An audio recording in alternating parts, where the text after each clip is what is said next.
difficult, but it brings liberation. Because now everything is in relationship with Krishna. Our joy, our suffering, our work, our play, even sleeping is in relationship with Krishna. Everything, our eating, we can bring everything into relationship with Krishna. This is the art of devotional service. How do we bring every part of our being back into relationship with Krishna? If we can figure this out, then we get liberation. And everyone has to figure it out on their own because everyone is an individual. Everybody is different. There are suggestions in the scriptures, but the scriptures can't cover every possibility because human life is just too variegated. There's too many possibilities, too many different situations. But the scriptures can give the principle. The principle is that we take every aspect of our lives and add Krishna. Not that we have to give up anything. I mean, beyond giving up meat eating and stuff like that. Yeah, we have to do that. But let's say that we're very attached to music, for example. I was a musician for many years and I was very attached to music. I couldn't give it up. So what did I do? I used it in Krishna's service. I recorded so many CDs of Krishna conscious music. So anything, I mean, music happens to be pretty easy to engage in Krishna's service. You just chant the mantra to a nice tune and automatically we're using our music for Krishna. But anything can be used in Krishna's service. Anything. Prabhupada one time said, even atomic missiles can be used in Krishna's service. So somehow or other, there is a way to engage all aspects of our life, all our qualities, all our energy, all our particular talents and particular likes and dislikes in Krishna's service. That's why it's important to read Srimad Bhagavatam. Srimad Bhagavatam has so many stories of different devotees who are, you'll see they're very unique and individual, and how they engage themselves in Krishna's service, their particular qualities or their particular situation. Any more questions? What is the difference between linear time in the material world, even though time is seemingly cyclical as registered by a clock, and the non-existence of the element of time in the spiritual realm, even though we are witness to samsara? This is a big question. Who's there? Krishna Prapti. Krishna Prapti. Well, time is cyclical, but the cycles aren't measured by the clock very well. Actually, time is fractal. Fractal means the same shape or the same relationship repeats at different scales, bigger and smaller scales. Like if you look at a fractal, diagram of a fractal, and you zoom in on it, you'll see the same design that was in the overall figure at smaller and smaller and smaller scales. So similarly, the same pattern. Remember that pattern? Creation, gestation, birth, growth, production of byproducts, dwindling, and death. 7 stages. You see that pattern reflected over and over and over and over at different scales, some larger and some smaller.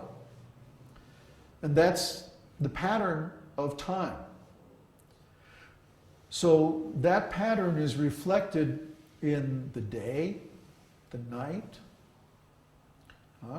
the birth and life of every living entity, the weather, the seasons, the ages, the yugas, on every scale, every time scale, from very, very short, like subatomic particles, all the way up to galaxies and the whole universe.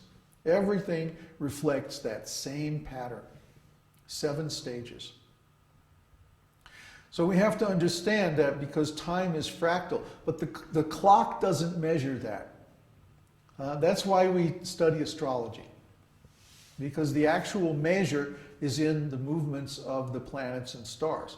The clock is only a convenient approximation of the movement of the sun. It doesn't even exactly measure that. Yeah, it's just approximate.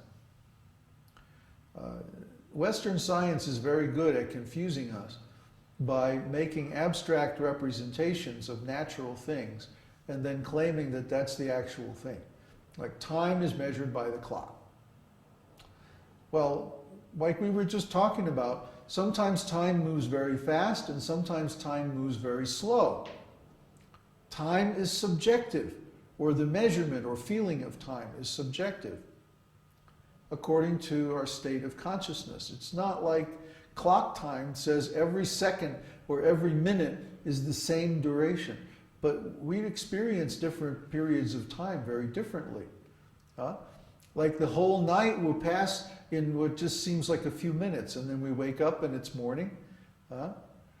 Or if we're sitting in the dentist chair, then time is moving very slowly. But actually, because time is a function of consciousness, our state of consciousness influences how we perceive time. Now, when we're in time, then we're pushed along by the waves of time.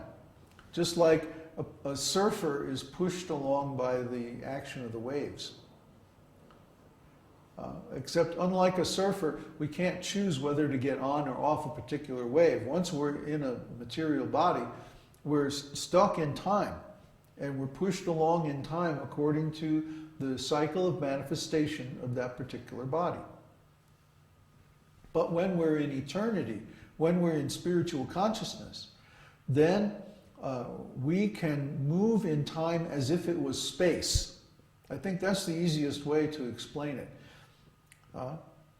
It's like time is space, and we can decide where to go in time. So like Krishna's pastimes are eternal, that means they're always going on somewhere. So we can go to any of those pastimes that we want and relish them in association with the Lord at any time. We have to use the word time because our language is actually designed to express material concepts. Like we say, when Krishna decided to create the living entities. But actually there was never a time when Krishna created the living entities. The living entities exist along with Krishna eternally. So it's very difficult to talk about eternity. We don't really have the words or concepts in our language. But we can say that eternity is like space. Time becomes like space in eternity, because we have additional higher dimensions that we can move through. Does that answer the question? No more questions. Okay, then let's chant the Yeshringa prayers. Oh, there's a question. Oh, a question? Quick. Hold on. It's a long Spanish verse. Okay.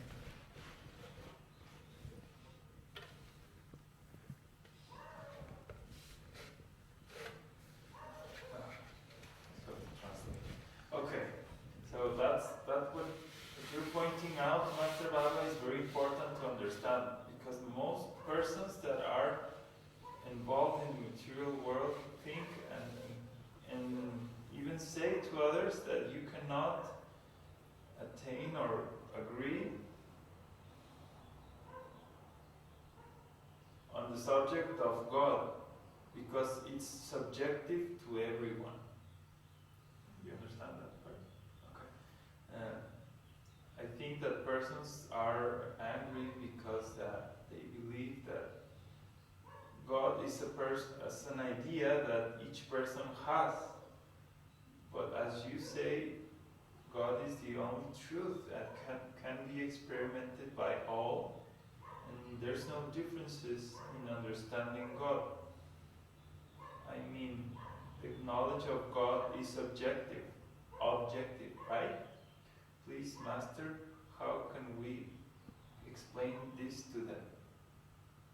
Well, it's hard to explain these things to someone who's not ready for it. A person has to come to devotional service out of their own need.